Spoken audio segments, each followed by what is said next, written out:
ఇప్పుడు రాజధాని పైన ఈయన వస్తే బాగు చేస్తారని అనుకుంటున్నాడు. చంద్రబాబు వస్తే వాడు వస్తే నాశనం చేస్తారని జనం అనుకుంటున్నాడు. ఇప్పటికే నాశనం చేసినాడు. నా కొడుకు వాడు జత్తరా బతుకుతున్నాడని జనం అనుకుంటున్నాడు. వాడు చేసే ఆ కుర్తాలకి వాడిని అల్లాక అంటే పోలీసు వాళ్ళు దండెత్తలేడని భయం జనాలకి చెప్పుకోవటానికి. అది జగన్ పని. జగన్ పోలీసు వాళ్ళు దరిద్రం లేకపోతే ఏం అదురుపోరు. పోలీసు వాళ్ళ వల్ల అదురుపోతున్నారు. ఇప్పుడు అదురు తగ్గింది కొంత, ఇంక అదురుపోరు. తెలుగుదేశం గెలుతుంది అనుకుంటున్నాం. రాజధాని బాగోయిద్ది అనుకుంటున్నాం. పోలీస్ వ్యవస్థ ఎలా పనిచేస్తున్నారు? దరిద్రంగా పనిచేస్తారు. వాళ్ళు లేకపోతే అసలు న్యాయం జరుగుద్ది. వాళ్ళు న్యాయం జరగనటం లేదుగా. వాడు ఏది చెబితే అది చేస్తున్నారు. వాడు డబ్బులు ఇస్తే తనమంటే తనుతున్నారు, పొడవమంటే పొడుతున్నారు. మంచి చెడు అనేది లేదు, ధర్మం అధర్మం అనేది లేదు అని జనం చెప్పలేక చెబితే ఏమన్నా ఇద్దని భయపడుతున్నారు.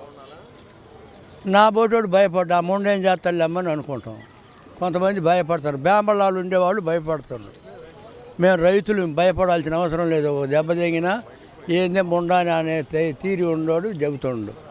అందుకని ఈ దుర్మార్గం అణిగిపోతే నయమని మేము అనుకుంటున్నాం. పెంపిసాయన గారి అభిప్రాయం ఆయన మంచోడని జనం అందరూ అనుకొని విసుకెత్తే రాలే. నిన్న ఊరు రమ్మంటే వచ్చిందండి, ఒకరు రమ్మంటే రాలే. విసుకెత్తే రాలేటట్టు లేదు. అభిమానాలు ఉండి వచ్చిండ్రు. డబ్బులు ఇస్తే రాలే. ఉంది ఇంకా ఇంకొక అవతల రజని వస్తుంది ఇంకా దేశానికి ఆగం చేయటానికి. ఆడ తిన్నది చిలకలూరిపేటలో నాశనం చేయడానికి. అట్టాటి వాళ్ళు ఉండరు మా వాళ్ళు. అట్టాటి వాళ్ళని ఉంచడానికి వస్తుండ్రు. అందుకు తప్పితే ఏమీ లేదు. వీడు ఎప్పుడు పోతారా నాయన అనుకుంటున్నాం. జగన్ మాది ఉద్దేశం అది.